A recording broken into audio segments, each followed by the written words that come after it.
When my boyfriend told me, "You're acting like my parole officer, not my girlfriend," I looked him and said, "Then consider this your release date." His 30th birthday trip to Vegas proved my point in the most humiliating way. Me and Carter had been together for 4 years. The first 2 years were like a movie. Exciting, full of late-night adventures and big dreams. I worked as a pediatric nurse while he worked in corporate software. We made great money together. But right around year 3, the fun turned incredibly dark. His weekend trips became reckless. Taking sick days on Wednesdays because he was too hungover from a Tuesday night out became the absolute new normal. The final straw was when his car got repossessed right out of our apartment complex parking lot. I had to watch the tow truck drag it away from the window. I started finding maxed out credit card statements, shoved deep inside his golf bag, even tucked behind the microwave in our kitchen. When I finally brought it up, he absolutely lost his mind. "Are you seriously auditing me? What is this, an interrogation? You're acting like my parole officer, constantly checking my tabs." "I'm your partner," I snapped back. "I'm the one who had to cover rent last month because you were busy playing high roller with money we don't have." He scoffed. "You're just jealous that I'm actually living my life while you sit at home keeping score. I need a girlfriend, not a warden." His 30th birthday was a few weeks away. He had planned a massive blowout weekend in Las Vegas. He invited 15 of his frat brothers, guys who never grew out of their college partying phase, booked a ridiculous penthouse suite. When I gently asked if we could maybe set a budget for the weekend so we wouldn't get evicted, he exploded. "It's my 30th. If you're gonna be a killjoy, hovering over my shoulder with a calculator, then don't even come. Seriously, stay home." I stood there processing his words for exactly 10 seconds. "Okay," I said quietly. "I won't go." He blinked, completely caught off guard. "Wait, what?" "You're right," I smiled, grabbing my purse. "It's your milestone birthday. You should celebrate however you want." Completely unsupervised. He tried to backpedal the entire week. He bought me flowers, but I held my ground. Friday morning, he flew to Vegas with his enabler friends. I stayed in Seattle, ordered Thai food, and put my phone on Do Not Disturb. But his friends' Instagram stories told the whole tale. Friday night, VIP section, sparklers, pouring expensive champagne on the floor. Saturday afternoon, stumbling by the pool, visibly swaying and yelling at a waitress. Then, radio silence. The stories completely stopped. At 3:45 in the morning, my phone buzzed. It was his best friend, Marcus. "Hey,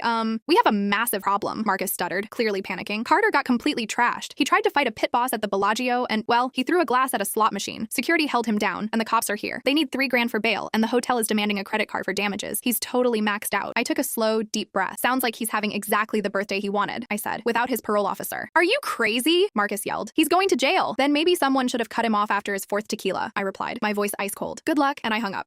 Sunday morning was an absolute disaster. Carter called me in tears from the airport. The casino had banned him for life. They charged his debit card, which was linked to our joint checking account, $5,000 for property damage, overdrawing absolutely everything. Worse, someone caught the fight on video and tagged his corporate job on Twitter. When he finally dragged himself through our front door on Monday evening, looking like a literal ghost, I already had 4 suitcases packed by the door. His boss had called him at noon. He was placed on unpaid leave, pending an immediate HR investigation, because the viral video showed him screaming at the bouncer while wearing a company-branded polo shirt. "You can't leave me," he begged, falling onto the couch, looking at the boxes I had stacked. "I'm ruined, babe. I have nothing left. I need you to help me fix this. Please, be my rock." I tossed my keys on the kitchen counter, letting the metal clink loudly in the quiet room. "You wanted freedom, Carter," I said, walking right past him and opening the front door. "Now you have it. Good luck paying for it."